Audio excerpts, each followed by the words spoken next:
আল্লাহর নবী বিশ্ব নবী রাহমাতুল লিল আলামিন রাতে ঘুমিয়ে আছেন। হঠাৎ করে জিবরাইল এসে বলে, ইয়া রাসূলুল্লাহ, তাড়াতাড়ি ঘুম থেকে জাগেন, আপনার ঘরের চতুর্দিক দিয়ে কাফেররা আক্রমণ করে ফেলেছে, আপনাকে হত্যা করবার জন্য সবাই দাঁড়িয়ে আছে। আল্লাহর নবী গো, তাড়াতাড়ি আপনি ঘর থেকে বের হয়ে হিজরত করে মদিনাতুল মুনাওয়ারায় চলে যান।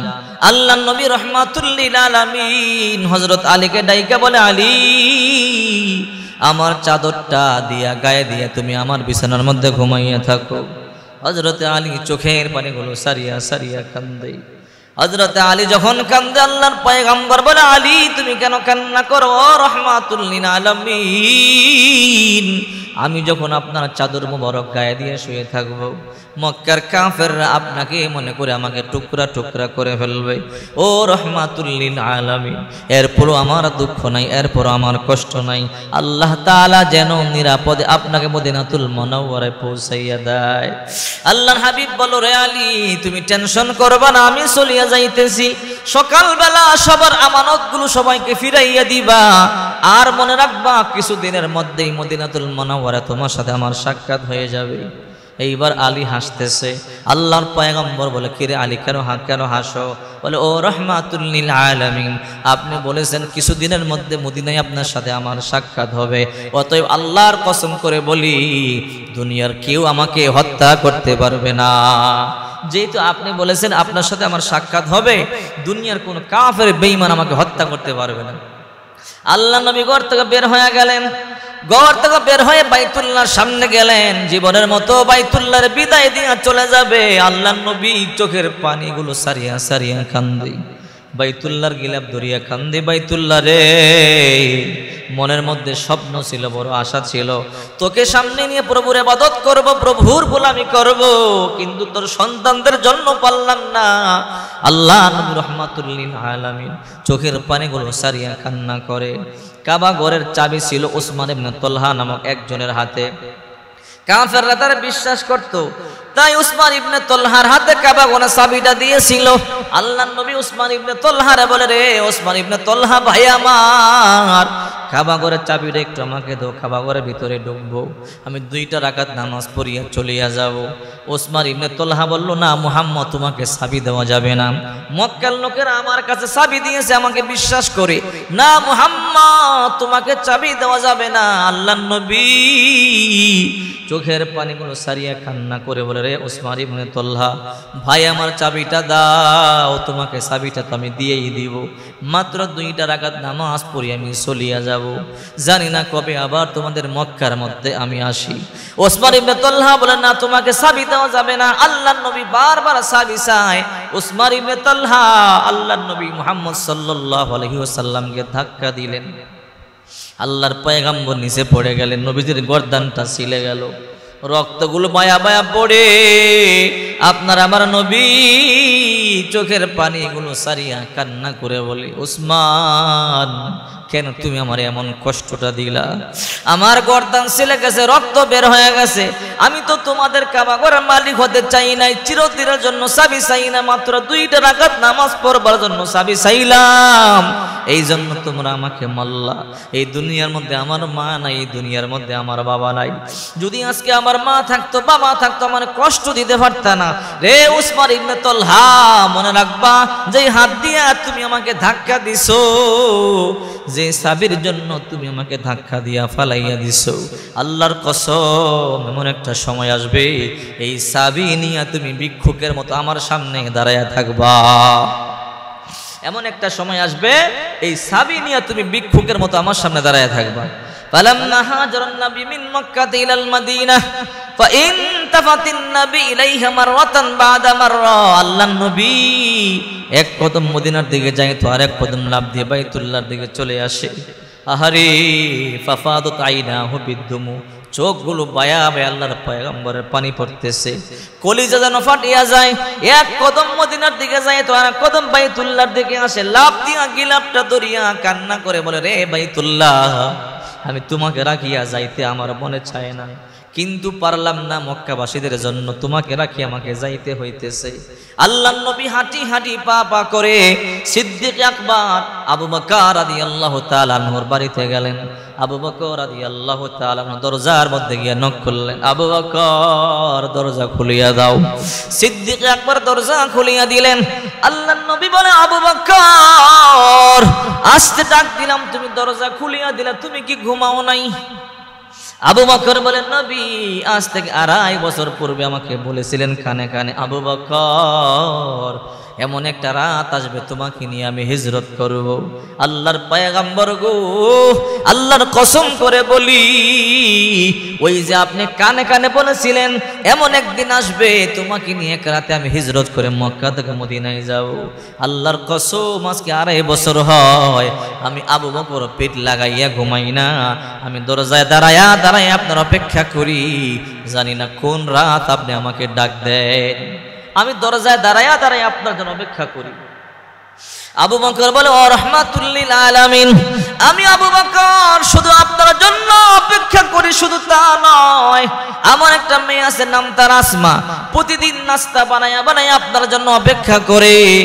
আপনি মদিনাতুল মুনাওয়ারায় যাবেন, লম্বা পথ, ক্ষুধা লাগবে, ওগো আল্লাহর নবী আমার মেয়েটা 2.5 বছর ধরে আপনার জন্য প্রতি রাতে নাস্তা বানায়া রেডি করে রাখে। ও রাহমাতুল লিল আলামিন, আমি আর আমার মেয়ে কষ্ট করেছি তা নয়, এই যে ওটটা দেখতেছেন 2.5 বছর আগে মদিনার বাজার থেকে কিনছিলাম, কানে কানে বলছিলাম, রে ও তোর ভাগ্য বড় ভালো, তোর পিঠে রাহমাতুল লিল আলামিন সাওয়ার হবে, তোর পিঠে সাওয়ার করি আল্লাহর পয়গম্বর মদিনাতুল মুনাওয়ারায় যাবে। আল্লাহর কসম করে বলে, নবী ওই দিন থেকে এই ওট চোখ লাগাইয়া ঘুমায় না, মদিনার সব ওট ঘুমায় কিন্তু এই ওট ঘুমায় না।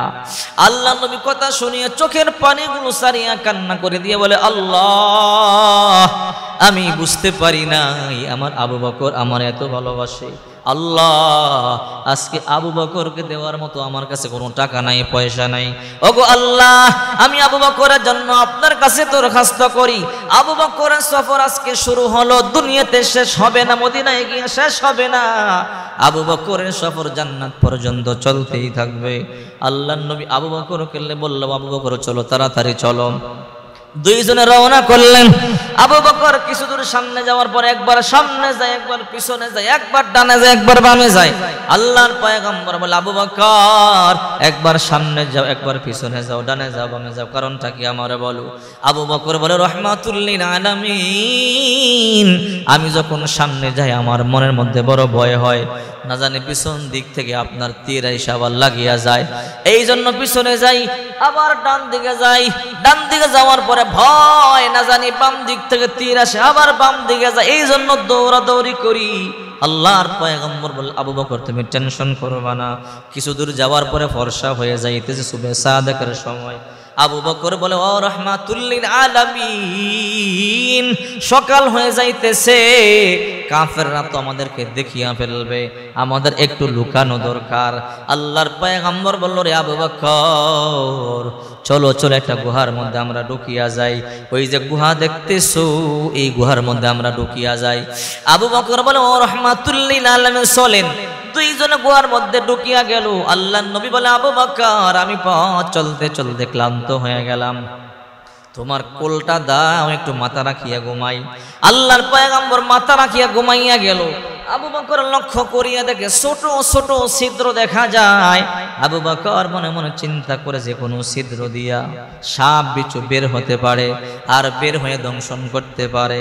তাই আবু বকর মাথার পাগড়ি সিরিয়া সিরিয়া সমস্ত গর্তগুলোকে বন্ধ করিয়া দিলেন। একটা গর্ত বন্ধ করতে পারলেন না, আর কাপড় নাই, শেষ। আবু বকর নিজের পায়ের বৃদ্ধাঙ্গুলি দিয়া গর্তটা বন্ধ করিয়া রাখছে। একটা সাপ প্রত্যেকটা গর্ত দিয়ে তালাশ করতেছে বের হওয়ার জন্য, কারণ রাহমাতুল লিল আলামিনের ঘ্রাণ পাওয়া যায়। ওই সাপ তো একদিন নয়, 2 দিন নয়, ঈসা নবীর জমানার সাপ 500 বছর পর্যন্ত অপেক্ষা করতেছে। এই গুহার মধ্যে আল্লাহর পয়গম্বর আসবে, দেখবো, কথা বলবো, ঈমান আনবো। ওই সাপ প্রত্যেকটা গর্ত দিয়ে উঠার চেষ্টা করে, উঠতে পারে না, সব গর্ত বন্ধ। একটা গর্তের মধ্যে গোশতের ঘ্রাণ পাওয়া যায়, রক্তের ঘ্রাণ পাওয়া যায়, বুঝতে বাকি নাই এটা মানুষের পা হবে। এই পায়ের মধ্যে দংশন করিয়া দিল। আবু বকর রাদিয়াল্লাহু তাআলা আনহু বিষের বেদনায় আওয়াজ করিয়া কান্দে না, আল্লাহর পয়গম্বর কষ্ট পাবে। আবু বকর এবার কান্না বন্ধ করিয়া যতই চাপাইয়া রাখতে চায়, চোখের পানি তো আর বন্ধ করা যায় না। হঠাৎ করে এক ফোঁটা চোখের পানি আল্লাহর পয়গম্বরের গাল মোবারকে পড়ে গেল। আল্লাহর পয়গম্বর তো হালকা ঘুম থেকে জাগিয়া গেল। আবু বকর কেন তুমি কান্না করো? আরে রাহমাতুল লিল আলামিন তোমার কোলে ঘুমায়, তোমার কিসের ভয়? আল্লাহর পয়গম্বর তাকাইয়া দেখে চেহারা নীল হয়ে গেছে। কিরে আবু বকর কেন কান্না করো? আবু বকর বলতে চায় না, বলে ও রাহমাতুল লিল আলামিন আপনি বেয়াদবি মাফ করবেন, আমি কান্না করে আপনার ঘুম ভাঙাইতে চাই নাই। মনের অজান্তেই চোখের এক ফোঁটা পানি বের হয়ে আপনার গাল মোবারকের মধ্যে পড়ে গেল, আপনার ঘুম ভেঙে গেল। আল্লাহর নবী বলে, রে আবু বকর বলো কেন কাঁদো, তোমার মনে কি দুঃখ বলো? আবু বকর বলতে চায় না। আল্লাহর হাবিব বলে, আবু বকর আমি না তোমার বাল্য বন্ধু, গোপন করো না, বলো তোমার মনের মধ্যে কি দুঃখ? আবু বকর বলে, ও রহমতের নবী আমি তাকাইয়ে দেখি অনেকগুলো গর্ত দেখা যায়, পাগড়ি সিরিয়া সবগুলো গর্ত বন্ধ করলাম, যে কোনো গর্ত দিয়ে সাপ বিচ্ছু বের হতে পারে। ও নবী একটা গর্ত আমি আমার পায়ের আঙ্গুল দিয়ে বন্ধ করলাম, কাপড় শেষ, কিন্তু আমার পায়ের মধ্যে মনে হয় সাপে দংশন করেছে, ব্যথার যন্ত্রণা সহ্য করতে পারি না। আল্লাহর নবী রাহমাতুল লিল আলামিন টান দিয়ে পাটা নিয়ে আসলেন, পায়ের মধ্যে থুতু মুবারক লাগাইয়া দিলেন, মুহূর্তের মধ্যে বিষ বন্ধ হয়ে গেল। কিন্তু সাথে সাথে ওই ওই গর্ত থেকে একটা বিশাল বড় সাপ বের হয়ে গেল। বিশাল বড় সাপ বের হয়ে বলে, আসসালাতু আসসালামু আলাইকা ইয়া রাসূলুল্লাহ, আসসালাতু আসসালামু আলাইকা ইয়া হাবিবাল্লাহ। আল্লাহর নবী বলে, সাপ মক্কার কাফেররা আমার সাথে দুশমনি করলো, আবু জাহেল উতবা সাইবারা আমাদেরকে কষ্ট দিল, শেষ পর্যন্ত তুইও দুশমনি করলি। রে সাপ তুই আমাদেরকে কেন কষ্ট দিলি? আমার আবু বকরকে কেন কষ্ট দিলি? এমনিতেই তো আমাদের আজকে কষ্টের রাত, হিজরতের রাত, আমার আবু বকরকে কেন কষ্ট দিলি? সাপ বলে, ও মালিক জবান খুলে দাও, না হলে তোমার বন্ধু বুঝাইতে পারবো না। আল্লাহ তারা জবান খুলে দিলে। সাপ বলে, ও নবী রাহমাতুল লিল আলামিন এই গুহার মধ্যে একদিন নয়, 2 দিন নয়, 500 বছর ধরে অপেক্ষায় আছি। আমি ঈসা নবীর জমানার, ঈসা পয়গম্বর বয়ান করতেছিল, আমার 500 বছর পরে দুনিয়ার মধ্যে একজন নবী আসবে, নাম তার মুহাম্মদ, আখিরি নবী, শেষ নবী। ওই নবী মক্কায় থাকতে পারবে না, তারা মক্কার লোকেরা কষ্ট দিবে, হিজরত করে মদিনাতুল মুনাওয়ারায় চলে যাবে। যাত্রা পথে গারে সূরের মধ্যে একটা গুহা আছে, গুহার মধ্যে 3 দিন 3 রাত থাকবে। ওই নবীরে যে দেখবে কালিমা পড়বে, মুসলমান হয়ে যাবে, আল্লাহ তাআলা তাকে জান্নাত দিয়ে দিবে। ও রাহমাতুল লিল আলামিন ঈসা পয়গম্বরকে বললাম, ও ঈসা পয়গম্বর আপনি দোয়া করেন আল্লাহ তাআলা যেন ওই নবী পর্যন্ত আমাকে হায়াত দান করে। ঈসা পয়গম্বর দোয়া করলেন। এই জন্য এই গারে সূরে আপনি আসবেন শুনেছি, 500 বছর ধরে অপেক্ষায় আছি। ও রাহমাতুল লিল আলামিন আজকে আপনি আসলেন, আপনার গ্রাণ পাইলাম। এই জন্য আবু বকর ছিদ্রগুলো বন্ধ করিয়া দিছে, উঠার কোনো রাস্তা পাই না। যদি আজকে আপনি চলিয়া যান, আমার 500 বছরের আশা স্বপ্ন ভঙ্গ হয়ে যাবে। ও নবী ইচ্ছা করিয়া কামড় দেই নাই, যদি তার পায়ের মধ্যে কামড় না দিতাম পাটা সরাইতো না, আপনারাও দেখতে পারতাম না।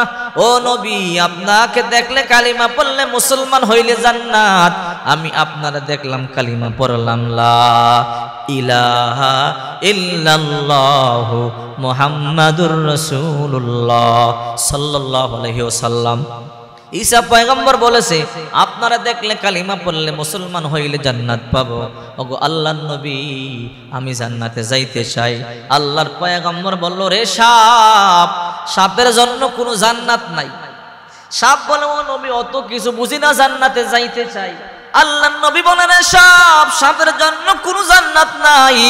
ওই সাপ কান্না করে বলে, ও রাহমাতুল লিল আলামিন না আপনারা যাইতে দিব না যতক্ষণ পর্যন্ত জান্নাতের সুসংবাদ না দিবেন। আল্লাহর পয়গম্বর বুঝতে পারলো সাপ নাসুর বান্দা। আল্লাহর পয়গম্বর তখন বলল, রে সাপ, সুসংবাদ গ্রহণ করো, যদিও সাপের জন্য জান্নাত নাই, আল্লাহ তোমাকে জান্নাত দিবে।